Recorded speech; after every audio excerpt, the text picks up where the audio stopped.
자, 재무부동산학의 이해 2주차 두 번째 시간입니다. 지난 시간에는 이제 재무부동산학의 분야 중에 재무학, 재무관리에 대해서 생각을 해봤습니다. 그래서 재무관리라고 하는 것은 이제 자본 조달과 투자 운용이라고 하는 기업의 재무적 활동을 중심으로 해가지고 어떻게 하면 효율적으로 재무적 의사결정을 하는지와 관련된 여러 가지 이론, 그리고 원리, 그다음에 방법 체계, 이런 것들을 다루는 학문이다. 그래서 좀 좁은 의미로 봤을 때 이제 기업 재무, 개별 기업의 자금 흐름과 관련된 기업 재무가 재무 관리에 주된 내용이다라고 하는 거 설명을 드렸습니다. 자, 이제는 나머지의 다른 분야, 부동산학 분야에 대해서 생각을 해보도록 하겠습니다. 그래서 또 마찬가지로 강의안을 띄워놓고 시작을 하겠습니다. 자, 강의안 7쪽입니다.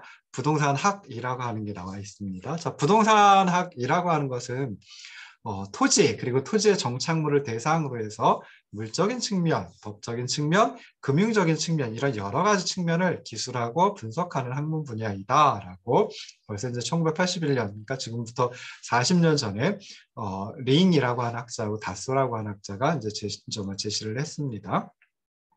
부동산학이라고 하는 것은 사실은 그렇게 이제 오래된 학문 분야는 아닙니다. 그래서 그 전에는 경제학이라든지 도시계획학이라든지 또는 경영학이라든지 법학이라든지 이런 쪽에 이제 하나의 부분으로 들어가 있었는데요. 그런 여러 가지 학문 분야에 있었던 그 부동산과 관련된 그 분야들을 다 한꺼번에 모아놓은 것이 부동산학이다라고 생각을 하시면 좋을 듯 싶습니다. 그래서 우리나라에서도 부동산학이 발전하기 시작한 거 그렇게 오래되지 않았습니다. 1970년대 중반인가 이제 어떤 학교에 부동산학과가 생겨가지고 그때서부터 이제 부동산학이라는 게 출발을 했다라고 하는 게 이제 정설이긴 한데요. 아직까지도 부동산학은 정확하게 이것이 부동산학이다, 여기서부터 여기까지가 부동산학이다라고 하는 게 정립되어 있지는 못한 그런 학문 분야이다라고 생각을 해볼 수도 있습니다. 지금 그러니까 계속 발전이 이루어지고 있는 학문 분야이다라고 생각을 하시면 좋을 듯 싶죠. 그래서 부동산학은 부동산 활동, 그러니까 부동산 의사결정을 하는, 부동산과 관련된 의사결정을 하는 주체, 부동산 활동 주체라고 생각을 해볼 수 있는데요. 그럼 부동산 활동 주체의 활동, 부동산 활동이라고 보면 되겠죠. 그래서 부동산 활동 그 자체에 대한 연구도 부동산학에 포함이 되고요. 그리고 이런 부동산 활동이 개인과 사회에 미치는 영향까지 연구하는 학문 분야가 부동산학이다라고 생각을 하시면 좋을 듯 싶습니다. 부동산 활동이란 어떤 형태로 주로 나타나느냐라고 했을 때 주택의 매매 과정, 그리고 주거용 부동산, 비주거용 부동산의 개발, 부동산 금융, 부동산 투자, 이런 과정과 같은 부동산이라는 재화의 생산, 관리, 그리고 소비, 소비를 처분이라고 또 표현을 하기도 합니다. 그래서 부동산이라는 재화의 생산, 관리, 처분과 관련된 활동을 부동산 활동이다라고 생각을 하시면 좋을 듯 싶습니다. 자, 부동산학은 부동산에 관련된 여러 가지 문제를 분석하는 부동산 분석을 위한 도구로다가 인접 분야에서 개발된 원리나 방법을 상당히 많이 차용해서 사용을 하고 있습니다. 그래서 부동산 분석에 유용한 도구를 제공해주는 인접 분야, 인접 학문 분야, 경제학도 있을 수 있고요. 그다음에 우리 이제 전공 중에 하나인 금융학도 있을 수 있고, 경영학, 지리학, 도시계획학, 그리고 또 이제 법학까지 생각을 해볼 수 있습니다. 예를 들어 부동산학에서 중요한 분야로 취급되고 있는 게 이제 부동산 시장론, 부동산 투자론, 부동산 금융론, 부동산 관리론, 부동산 중개론, 부동산 마케팅, 부동산 개발론, 이런 것들이 있는데요. 부동산 시장론 같은 경우에는 경제학에서 좀 차용을 했겠죠. 그다음에 부동산 투자론, 부동산 금융론 같은 경우에는 재무관리라든지 아니면 금융학에서 금융보험학에서 차용을 했다라고 생각해 볼 수 있고요. 그 다음에 부동산 관리론, 중개론, 마케팅 이런 것들을 이제 경영학에서 조금 가져왔다라고 생각을 해볼 수 있고, 부동산 개발론은 아주 정확하게 연결이 되지는 않지만은 도시계획론이라든지 또는 건축학이라든지 이런 분야하고 또 연결이 되어 있다라고 생각해 볼 수 있습니다. 그래서 이렇게 인접 분야에서 이미 개발된 여러 가지 논리 체계들이 있을 텐데요. 그것들을 갖다가 부동산이라고 하는 어떤 하나의 재화에 맞춰가지고 적용한 것이 바로 부동산학이다라고 생각을 하시면 좋을 듯 싶습니다. 그래서 부동산학은 말 그대로 응용사회과학이라고 이제 주로 얘기를 합니다. 그래서 인접 학문 분야에서 개발된 원리를 부동산 분석에 적용하기 때문에 이제 그런 이름을 붙이는데요. 주로 이제 영향을 받은 게 경제학하고 금융학이라고 생각을 해볼 수 있습니다. 그래서 경제학은 희소한, 그래서 제한된 자원을 다양한 상품의 생산에 어떻게 배분하는가, 뭐 이런 걸 연구하는 학문이고요. 금융학은 개인과 기업이 제한된 자원을 특히 시간상으로 어떻게 할당하는가, 이런 걸 연구하는 학문이라고 생각을 해볼 수 있습니다. 그런데 부동산학은 토지와 그 정착물이라고 하는, 이 토지와 그 정착물이 바로 부동산의 정의이거든요. 그래서 토지와 그 정착물, 즉 부동산이라고 하는 제한된 자원이 특정한 시간대 또는 시간의 흐름에 따라 가지고 여러 시간대에 걸쳐 상품 생산의 배분 과정에 어떤 영향을 미치는가 연구하는 학문이기 때문에 경제학하고 금융학 이 두 가지 학문 분야와 밀접한 관련이 있다라고 생각해 볼 수 있습니다. 그럼에도 불구하고 독립적인 학문 분야로 인정을 받고 있는 이유는 부동산만이 가지고 있는 여러 가지 고유의 특성들이 있습니다. 비이동성, 이질성, 공급의 고정성, 제도적 측면의 복잡함, 가치 추계의 어려움, 뭐 이런 것들을 생각해 볼 수 있는데요. 이런 것들은 이제 경제학에서 다루는 재화 또는 금융학에서 다루는 금융상품들하고는 좀 성격이 특성이 굉장히 다르다라고 생각해 볼 수 있습니다. 그래서 인접 분야에서 발전된 원리를, 인접 분야에서 개발된 원리를 그대로 가져다가 적용하는 것은 아니고요. 그렇게 할 수가 없고요. 그렇게 할 수가 없기 때문에 좀 독립적인 학문 분야이다라고 이제 인정을 받고 있다라고 생각을 하시면 좋을 듯 싶습니다. 부동산학도 이제 여러 가지 분야가 있을 수 있습니다. 기업 재무, 우리가 재무 관리도 이제 뭐 크게 보면은 자본 조달 그리고 투자 운용이라고 하는 그런 측면으로 그런 그 분야로 다 나눠볼 수 있죠. 그래서 나중에 보시면 이제 재무 관리, 그다음에 뭐 투자론, 그다음에 뭐 금융기관론, 그리고 국제재무 뭐 이런 식으로 이제 그 재무 관리가 재무학이 구성이 돼 있습니다. 부동산학도 마찬가지로 이제 여러 가지 분야로 구성이 돼 있는데요. 자, 부동산을 둘러싸고 있는 물적, 법적, 경제적, 사회적 여러 가지 상황과 조건을 갖다가 부동산 환경이라고 보통 얘기를 합니다. 그래서 부동산학을 다르게 정의를 하면 부동산 환경을 연구하는 학문이다. 뭐 이렇게 이제 생각을 해볼 수 있는데요. 부동산 환경을 구성하고 있는 요인 자체를 갖다가 연구를 할 수도 있고요. 그 요인들 간의 상호작용을 연구를 할 수도 있습니다. 그래서 이런 점에 비추어 가지고 부동산학의 연구 분야를 좀 뭐 이렇게 나누기도 합니다. 그래서 항상 그러니까 아까도 말씀드렸죠. 부동산학이라고 하는 것은 아직 정립이 되어 있지 않습니다. 그러니까 이렇다라고 하는 게 그러니까 누구나 봤을 때 이렇다라고 이렇게까지 정립되어 있지는 않거든요. 그런데 제가 좋아하는 학자께서, 제가 존경하는 학자께서 부동산학의 각 분야를 갖다가 이렇게 구분을 했습니다. 부동산 결정 분야, 부동산 결정의 지원 분야, 부동산학의 기초 분야, 뭐 이렇게 이제 구분을 했습니다. 그래서 부동산 결정 분야에는 당연히 부동산 의사 결정, 부동산 정말 결정과 관련된 분야이겠죠. 그래서 부동산 투자, 부동산 금융, 부동산 개발 이런 것들이 이제 속하고요. 이 분야에 속한 부동산 활동의 공통적인 요소는 뭐냐면 의사결정이다라고 하는 점입니다.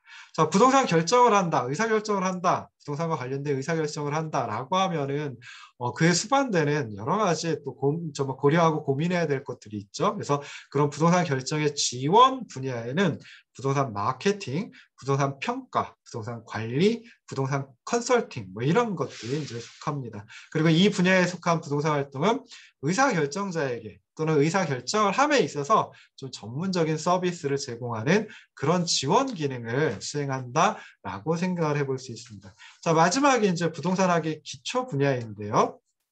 자, 부동산학의 기초 분야는 뭐 부동산 시장, 뭐 부동산 경제, 뭐 부동산 정책, 그리고 부동산과 관련된 법령, 부동산 조세, 뭐 이런 것들이 속합니다. 그래서 부동산 결정 분야가 있고, 그리고 부동산 결정에서 지원하는 분야가 있으면은 거기에 속한 부동산 활동에 대해서 기본적인 이론, 그리고 기초적인 지식을 제공해주는 기능을 수행하는 게 바로 부동산학의 기초 분야이다라고 생각을 해볼 수 있습니다. 그래서 부동산 활동이라는 건 굉장히 복잡하거든요. 굉장히 다양하다라고 생각해 볼 수 있는데 이런 부동산 활동을 원활하게 수행하기 위해서는 부동산의 특성이라든지 부동산과 관련된 법률이라든지 또는 세금이라든지 부동산 시장 또는 도시에 대한 이해 이런 것이 이제 필수적으로 요구될 수밖에 없고 그런 것들을 공부하는 게 바로 이제 부동산학의 기초 분야이다라고 생각을 해볼 수 있습니다. 그럼 이렇게 세 가지 분야로 나눠서 생각을 해보는데 이 세 가지 분야는 그냥 독립적으로 생각을 해볼 수도 있고요. 또는 다른 분야와 서로 밀접한 관계를 갖고 있기 때문에 좀 상호 의존적으로 이제 고민을 해볼 필요도 있다라고 생각을 해볼 수 있습니다. 그래서 부동산 결정 분야 그리고 부동산 결정의 지원 분야는 이제 부동산 실무 쪽에서 강조가 되는 분야이고요. 그 다음에 부동산학의 기초 분야는 부동산 이론적인 측면에서 강조가 되는 분야이다. 이렇게 이제 생각을 해볼 수 있습니다. 그래서 우리 전공, 재무부동산학 전공의 책에는 제가 이런 정도로 이제 한번 생각을 해봤습니다. 그래서 지금은 이제 과목명도 조금 바뀌었어요. 제가 이걸 한 2년 전쯤에 만들어놨는데요. 그때랑 조금 바뀌었습니다. 그리고 뭐 금융보험의 이해와 같은 전공 필수 과목도 있기는 하죠. 근데 그거는 이제 우리 전공하고는 아주 그 밀접한 관련은 없다라고 생각해서 이제 뺐습니다. 그래서 재무부동산학 전공의 체계는 크게 이제 한 4가지로 구분을 해볼 수 있습니다. 그래서 학문 기초인 그런 교과목이 있고요. 그다음에 재무학, 재무관리와 관련된 교과목이 있고 부동산학과 관련된 교과목이 있고 그다음에 학문을 응용하는 재무부동산학을 응용하는 그런 분야가 있습니다. 그래서 뭐 기초적인 분야, 그러니까 부동산학의 기초를 이루고 있는 그런 것들은 이제 경제학 원론이라든지 지금 제가 하고 있는 재무부동산학의 이해, 그 다음에 2학년 올라가셔서는 이름이 바뀌었습니다. 민법이 아니라 부동산 사법이라고 했습니다. 그래서 부동산 사법, 그 다음에 경영통계학도 이름이 바뀌었어요. 재무부동산과 통계, 그리고 회계원리, 거시경제 이해, 뭐 이런 과목들이 좀 부동산학의 기초를 이루고 있는 그런 과목들이다라고 생각을 해보시면 좋을 듯 싶습니다. 자, 그 다음에 이제 재무학, 재무관리 쪽인데요. 자, 이쪽은 재무이론하고 금융이론. 아까도 말씀드렸듯이 재무이론 중에, 그러니까 재무학에서 하는, 부분 중에 좀 중요한 게 이제 금융기관, 그러니까 외부 금융 타인 자본을 조달한다라고 하면은 금융과 관련된 것을 이제 좀 많이 고민을 해봐야 되거든요. 그래서 재무학 분야에서는 재무이론과 금융이론 이렇게 2가지로 이제 구분을 해봤습니다. 그래서 재무이론과 관련된 것은 2학년 1학기에 재무관리 과목이 있고요. 그 뒤를 이어서 투자론 1, 투자론 2가 있습니다. 투자론 1에서는 주로 주식과 관련된 투자에 대해서 공부하시고 투자론 2에서는 채권과 관련된 투자에 대해서 공부를 하십니다. 그럼 이런 주식과 채권 이외에도 뭐 선물 옵션에 대한 투자도 생각해 볼 수 있고요. 그 다음에 그걸 마치고 난 다음에 이제 재무학 총체적으로 한번 연습을 해보는 시간도 있습니다. 그냥 쉽게 생각하시면은 재무학과 관련된 정말 자격증들이 있거든요. 자격사들이 있습니다. 그래서 그 자격증을 취득하기 위한 그런 과목이다. 라고 생각을 하시면 좋을 듯 싶고요. 그 다음에 이제 4학년 2학기 들어서는 뭐 금융위험 관리라든지 또는 가치평가론이라든지 그래서 여기서 가치평가는 이제 기업 가치를 평가하는 그런 부분입니다. 그래서 이런 것들이 있고요. 자, 금융이론은 이제 현대금융론 그리고 화폐금융에 의해 생애자산 설계 이런 것들이 이제 금융이론에 포함이 된다라고 생각을 하시면 좋을 듯 싶습니다.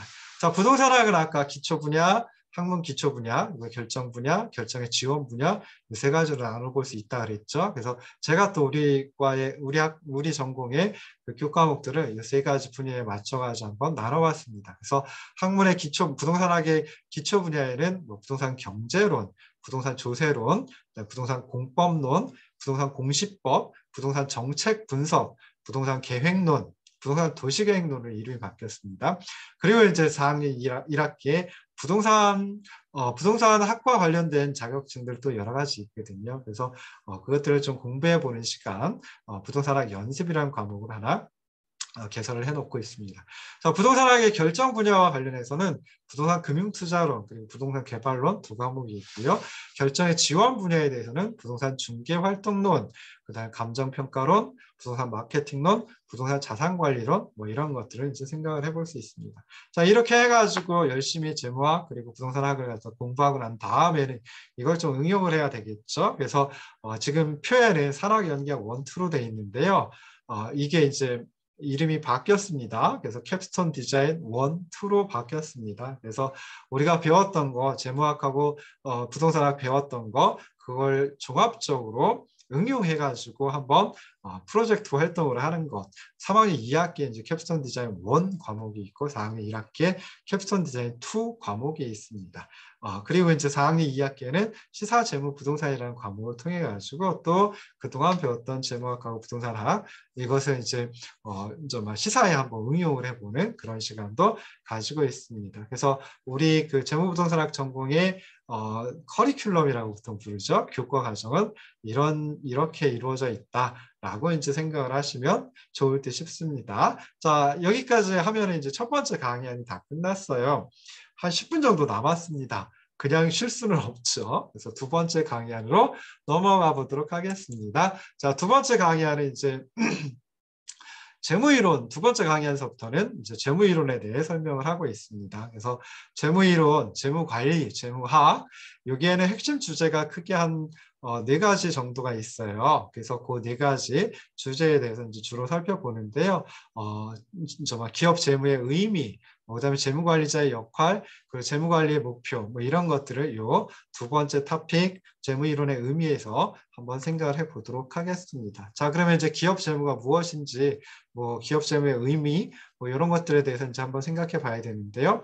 자, 기업 재무와 관련된 4가지 주제가 있습니다. 4가지 영역이라고 생각을 해볼 수 있죠. 그래서 기업 재무, 재무학과 관련된 4가지 주제. 그래서 첫 번째는 조금 좁은 의미의 기업 재무가 들어가 있고요.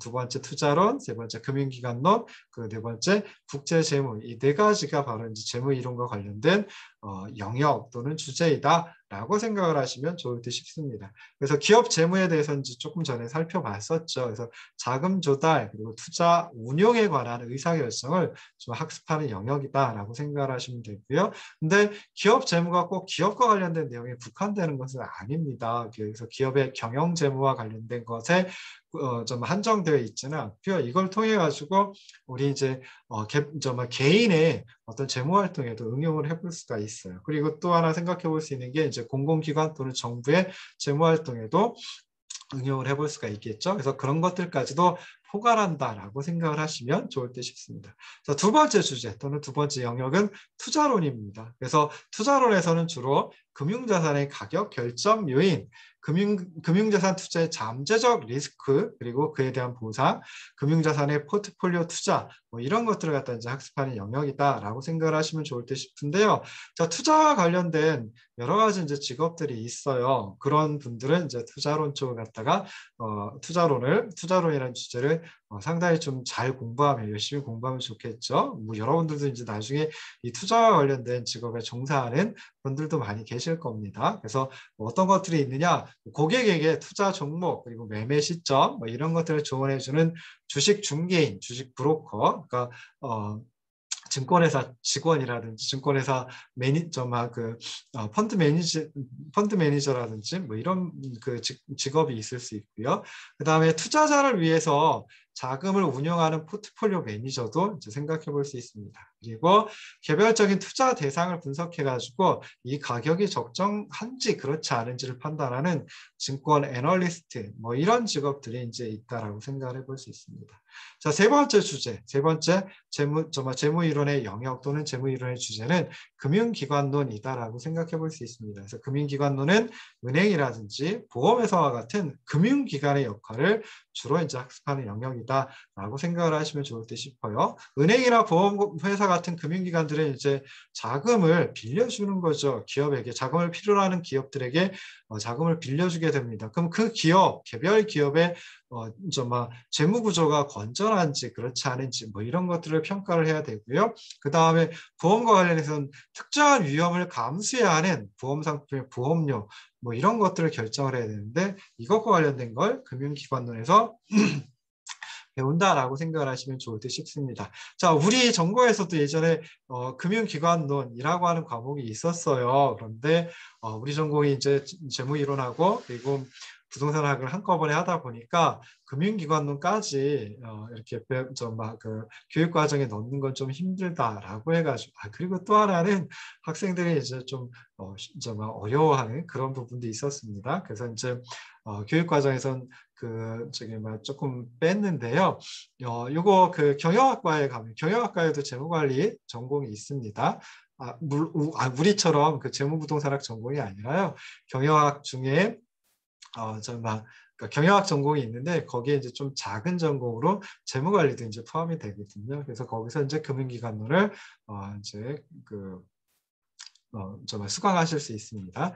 자, 마지막 네 번째 주제가 이제 국제재무입니다. 그래서 국제재무는 뭐 기업 재무라든지 투자론, 금융기관론 앞에 세 가지 주제의 국제적인 부문을 학습하는 영역이다라고 생각해 보시면 되겠죠. 그래서 외국 기업에 특화한 포트폴리오 관리 또는 뭐 증권 분석, 그리고 해외 사업을 수행하는 기업의 환율 및 정치적 위험 뭐 이런 것들을 갖다가 이제 학습하는 게 국제재무다라고 생각해 볼 수 있는데요. 이것도 마찬가지로 우리 재무부동산학 전공에는 개설이 되고 있지 않습니다. 예전에 있었는데 학생들이 되게 어려워하더라고요. 그래서 이 부분은 경영학 전공에 가셔서 들어보시면 좋을 듯 싶습니다. 자, 그럼 우리가 재무관리, 재무이론, 재무학을 좀 배워야 하는 이유가 무엇일까? 몇 가지 측면에서 이제 살펴볼 수가 있는데요. 한 네 가지 측면에서 생각을 해볼 수 있습니다. 그래서 첫 번째는 마케팅을 하는 사람들은 재무관리를 공부를 할 필요가 있다. 재무학을 공부할 필요가 있다라고 생각을 해볼 수 있습니다. 그래서 우리 이제 마케팅 그러면은 영어로 마켓 ing죠. 그러니까 시장에 내어놓는다. 뭐 왜 내어놓겠어요? 시장에서 이제 팔려고 정말 좋은 가격에 많이 팔려고 하는 게 이제 마케팅이다라고 생각해 볼 수 있겠죠. 그러면은 많이 팔려고 한다라고 하면 소비자들의 필요 그리고 소비자들의 욕구를 알아야 돼요. 그래서 소비자들의 필요 그리고 소비자들의 필요, 니즈와 소비자들의 욕구, 디자이어를 갖다가 좀 충족을 시킬 필요가 있겠죠. 그래서 시장에서 교환, 거래가 이루어지도록 하는 일련의 활동을 마케팅이라고 얘기를 합니다. 그래서 주로 이제 광고라든지 운송이라든지 또는 보관, 판매 등의 상품 유통에 관계되는 일련의 활동을 마케팅 또는 마케팅 활동이라고 얘기를 하는데요. 교환의 한쪽 당사자가 즉 다시 말해서 기업이 다른 사람 다시 말해서 구매자가 되겠죠. 바람직한 반응을 나타내려고 하는 경우에 마케팅을 관리할 필요가 생긴다라고 생각을 해볼 수 있습니다. 그런데 마케팅 담당자는 미리 설정한 예산 내에서 마케팅 관리와 관련된 지출을 해야 되고요. 마케팅 프로그램을 수행해서 결국 이제 최상의 이익을 얻을 수 있는 방법을 찾아내야 됩니다. 그래서 재무이론에 여러 가지 다양한 분석 기법들이 있는데요. 이것들을 통해서 마케팅 조사를 할 수도 있고요. 마케팅과 유통 경로를 갖다가 설계를 할 수도 있고 제품 가격을 갖다가 상품의 가격을 갖다가 결정을 할 수 있습니다. 그러니까 그런 것들을 결정할 때 굉장히 쉽게 결정할 수 있도록 재무이론의 다양한 분석 기법을 활용을 할 수 있습니다. 자, 그래서 정말 재무이론을 좀 공부할 필요가 있다라고 생각을 해볼 수 있고요. 또 하나는 기업에서 재무 분석을 하는 사람들하고 마케팅 분석을 하는 사람들은 직원들이 있겠죠. 또는 임원들이 있을 수 있겠죠. 그러면 그 둘이 함께 모여가지고 투자 대안이라든지 제품의 수익성 평가를 함께 작업하는 경우가 상당히 많습니다. 그럼 서로의 분야를 갖다가 조금씩은 알고 있어야지 함께 무엇인가 좀 더 좋은 결과를 얻어낼 수 있겠죠. 그래서 마케팅을 하는 분들이 이제 재무이론을 좀 공부할 필요가 있다라고 하는 거 생각해 볼 수 있고요. 자, 그 다음에 이제 금융산업 같은 경우에는 뭐 예금 상품, 대출 상품, 뭐 보험 상품, 뭐 이런 금융 상품의 판매를 촉진하기 위해서 마케팅 전문가를 많이 고용을 합니다. 그런데 고용된 마케팅 전문가가 금융산업에 대해서도 좀 잘 알고 있어야 되겠죠. 그리고 금융산업과 관련된 금융기관과 관련된 걸 또 재무관리에서 재무이론에서 배우게 되니까 막 이런 그 마케팅 전문가들이 그 재무 관리를 막 배우는 게 좋다. 뭐 이렇게 이제 생각을 해볼 수 있습니다.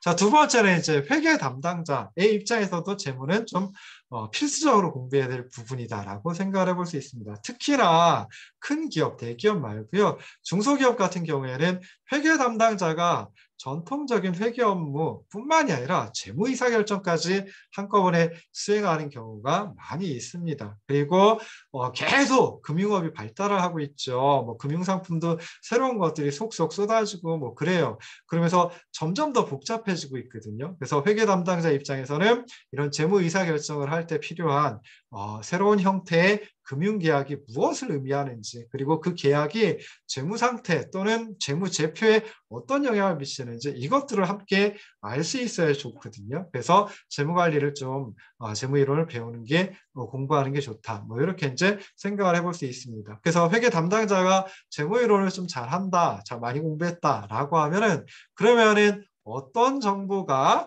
기업에게 가치가 있는 정보인지, 뭐 어떤 회계 정보가 기업에게 중요한 정보인지, 현실에서 또 그런 회계 정보를 어떻게 사용할 수 있는지 이걸 생각하는 데 좀 많은 도움이 된다라고 생각해 볼 수 있습니다. 자, 그다음에 세 번째는 이제 경영 관리와 재무입니다. 그래서 경영 관리 뭐 주로 이제 하는 것이 좀 하는 분들이 좀 높으신 분들이 많이 하죠. 그리고 중요한 부서에서 이제 많이 수행을 하고 있습니다. 가장 중요한, 기업에 있어서 가장 중요한 건 이제 경영 전략이라고 생각을 해볼 수 있는데요. 재무 전략을 고려하지 않고서는, 재무 의사결정이 이렇게 해야지, 재무적인 선택을 갖다 이렇게 해야지 하는 그 재무 전략을 고려하지 않고서는 경영 전략을 수립할 수 없다라고 생각을 해볼 수 있습니다. 그래서 처음에 이제 재무 관리의 특성 해가지고 두 번째 특성이 이제 첫 번째 특성은 다른 관리 분야와 유기적인 관련을 맺고 있다. 두 번째 특징은 뭐였어요? 전반적인 그런 관리 기능을 수행하는 게 재무관리다라고 얘기를 했죠. 그래서 생산관리, 마케팅, 뭐 인사관리 이런 여러 가지 형태의 다양한 경영관리 부문은 이런 관리 부문을 통해 가지고 이런 관리를 통해 가지고 결국은 기업에게 더 큰 수익을 가져다 주는 걸 생각을 해봐야죠. 그리고 위험은 더 적게 가져다 줘야 되겠죠. 이것이 바로 이제 재무관리와 연결되는 부분이다라고 생각을 하시면 좋을 듯 싶습니다. 자, 마지막으로 우리는 나중에 뭐 좀 회계를 처리할 것도 아니고요. 마케팅 담당자가 될 것도 아니고 뭐 회사를 운영할 것도 아니에요. 그런데 왜 재무관리가 필요해요? 재무이론이 필요해요? 재무이론을 공부해야 돼요? 라고 하면 이 마지막 걸 생각을 하시면 좋을 듯 싶습니다. 그래서 우리들 각자가 개인적으로 굉장히 중요한 재무 의사결정을 내려야 되는 경우가 꽤 많이 있을 수 있습니다. 그래서 그런 경우에는 재무관리, 재무이론을 좀 공부해 두면 도움이 많이 된다라고 생각을 해볼 수 있어요. 예를 들어가지고 회사에서 퇴직연금을 적립을 해주거든요. 뭐 어떤 유형의 퇴직연금 적립을 해줄까? 뭐 이런 걸 물어보기도 합니다. 그리고 이제 그것들이 이제 결국은 퇴직연금 적립해가지고 뭐 투자를 하겠죠. 그래서 이런 의향을 물어보게 되는데 그러면은 그때 재무이론을 좀 잘 알고 있다라고 하면 나에게 가장 큰 수익을 가져다 주는, 나에게 가장 큰 이득을 가져다 주는 그런 선택을 할 수 있겠죠. 그래서 그런 점에서 개인도 재무를 알아야 된다라고 생각을 하시면 좋을 듯 싶습니다. 우리가 늘상 하는 뭐 많이들 하시잖아요. 학자금 대출이라든지 조금 이제 뒤에 하게 될 뭐 주택자금 대출이라든지 또 여유자금이 생기면 투자를 하기도 하고 해야 될 텐데 이 모든 것들이 재무이론, 재무학하고 연관되어 있기 때문에 재무관리, 재무이론, 재무학을 공부해 두면 좋다. 뭐 이렇게 이제 생각을 해볼 수 있습니다. 자, 그래서 이번 주차에는 많이 나가진 못했죠. 재무부동산학의 분야에 대해서 생각을 해봤고요. 그리고 나서는 이제 재무이론의 어떤 그 의미에 대해서 생각을 해봤습니다. 그중에 재무와 관련된 네 가지 주제 그리고 우리가 재무이론을 배워야 하는 이유 뭐 이런 것들에 대해서 짤막하게 생각을 해봤습니다. 자, 이번 2주차는 여기까지 하도록 하겠습니다. 오프라인 강의에서 뵙도록 할게요. 고생하셨습니다.